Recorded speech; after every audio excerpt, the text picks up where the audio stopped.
Hey, what's going on, everybody? I'm Tyrone, the Ambassador, and you are watching the Ambassador's channel.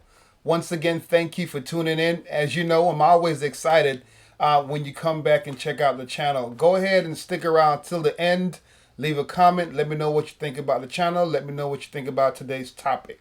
So today we're talking about faith versus reality. What is the difference between my faith and what I'm able to see now in the present, in the right now, what my senses can feel, what I can smell, what I can touch, those things. What is the difference between reality and faith? We'll talk about it in a few.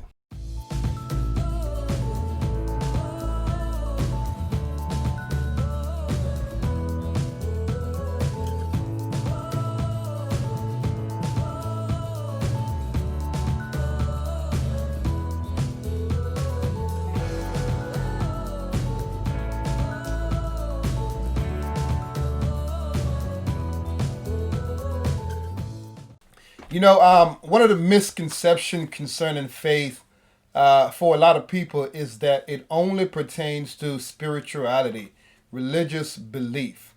If we were to ask about 10 people, 10 different people, do they have faith? I think 8 out of the 10 would respond thinking that we're asking them about a religious belief and not just faith itself. And that's because we have conditioned ourselves and have been conditioned by others to believe that faith only pertains to people of religious practices, people of spirituality. But in reality, faith is a everyday thing. It is a lifestyle. We all have the ability to exercise faith, and we all have some measure of faith exercising in something or someone, even if that someone is yourself. In my last video titled "The Application of Faith," I mentioned that the in the most simplest form, faith is basically you and I acting up on the things that we believe to be true. I said it again. In the most simplest of form, faith is you and I acting up on the things that we believe to be true. Every single day, we are operating in some form of faith. Once I decided to put my faith in God and the things of God, it completely changed my life to one of hope and expectation. Now, that didn't happen, of course, overnight, but it changed my life. What did happen, though, immediately was that my sins was forgiven and I was a new creature, a new person in God. And I believe that. Not only did I believe that, but I held on to it and became a student of the Word of God, became a student of the Bible, studying, reading, and praying so that I can understand and learn more about what God has said about me and His Word. And so with that, the application of that really changed my life, and it did that because faith in God is real. Faith is a reality. It is as real as you and I in this present world right now.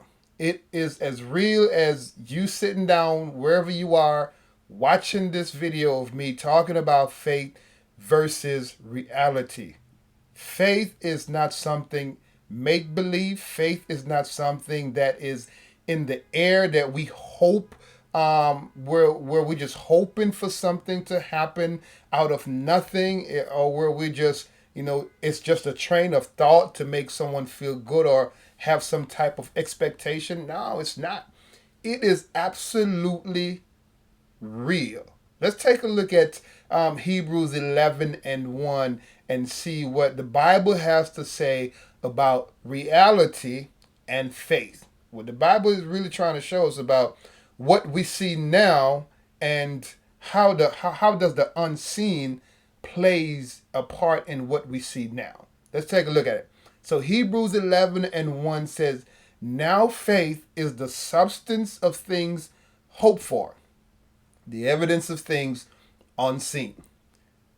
Hebrews 11 and 1 is really trying to show us that faith and what we see right now has a direct correlation. It has a direct correlation to that. Let me break it down just a little bit further. The word substance can be substituted with the word manifestation. And now it would read, Hebrews 11 and 1 would read, now faith is the it would now read, now faith is the manifestation of things hoped for, the evidence of things unseen. Therefore, Hebrews 11 and 1 is trying to get us to see that faith is actually a doorway for hope and the unseen to be manifested and materialized into the right now. It says, now faith is the substance of things hoped for, the things that we hope for, that we wish for, that was not a present reality, has now become a present reality because of our faith. It's almost like our faith just grab a hold of it and brought it from the spiritual realm into this natural realm. That is part of what Hebrews 11 and 1 is trying to show us here, that faith is a reality. And so when we start to put faith in God and the things of God, don't think of it as something that is a maybe, that's of something that is a possibility, but I'm not sure. Think of it as a real thing, because it is real and it is a sure thing. It is real and it is definitely a sure thing. Again, according to Hebrews 11 and 1, when you read it and study it some more, you begin to understand that faith is a doorway for hope and the unseen to be materialized or manifested into the right now. That is true. That is some good stuff. So let me explain to you how faith works. Let me explain to you how faith works. See, faith does not create or cannot create or make anything. Instead, faith actually sees something that's already, it sees something that is already existing, that has become or made available unto you. I'm gonna say that again. Faith sees something that is already existing, that is available to you. And when when faith sees that, it brings it into materialization, it brings it into manifestation, and bring it to pass in your life, to where now you are able to experience those things that was once not seen by the natural eye, that was once not touched by the physical hand. Those things are now, or have now become, evidence that you have faith. Not only does it serve as evidence of your faith, but it also serves of evidence that there is a unseen reality that exists. It serves as evidence that there is actually true reality. And it's only a matter of where you're going to place your faith, or which one you're going to believe over the other, and put complete faith in that thing. Let's go a little bit further with that. So here is how I know that faith in God and the things of God is reality. As a matter of fact, it is supreme reality. Here's how. Because faith is something. Faith has to be placed into something.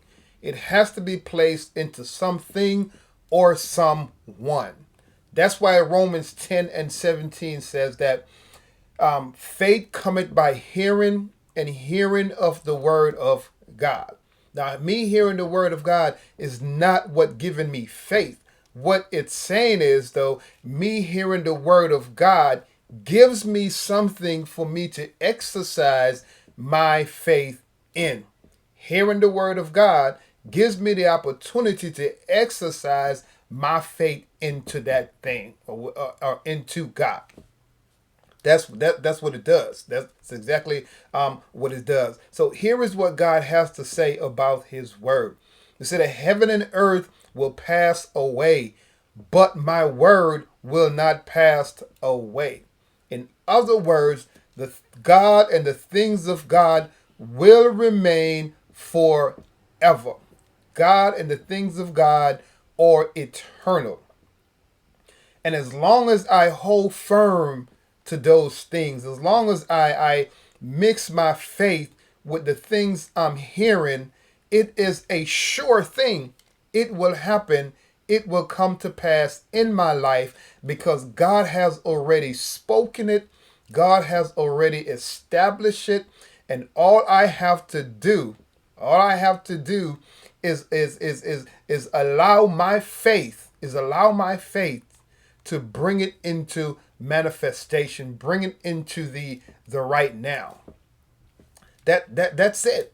That is actually it. Faith is reality. No matter what it looks like, no matter what things may feel like, I want you to know and understand that faith is a reality. So the next time that we are petitioning God or praying for something to happen, have it in your heart, have it in your mind, have it in your spirit that this is not something that you're hoping to mysteriously appear. This is not something that don't already exist. It exists already. It's already exists. All you have to do is mix your faith with that. The thing about it is, though, we have to know what God has said. We have to know the things that God has spoken to us. And that's why it's important to read and study the Word of God and understand that these things are available to you. And now it becomes a matter of which reality am I going to put my faith in? Which reality am I going to completely give myself over to? The reality of right now that is temporal, that is going to fade away. Now, things fail around us all the time. People fail us. But here we just read that that the things of God will not fail. God himself will not fail. Those things will remain for eternity. So again, we're not placing faith into the air. We're not placing faith in something that is empty or wishful thinking. Oh no, God exists and the things of God exist, just waiting for us to apply faith to those things. Again, I'm Tyrone, the Ambassador, and you are watching the Ambassador's channel. If you enjoyed this video or this training, this teaching, please go ahead and leave a comment. Let me know. And also hit the subscribe button to see the next video. God bless and have a wonderful day.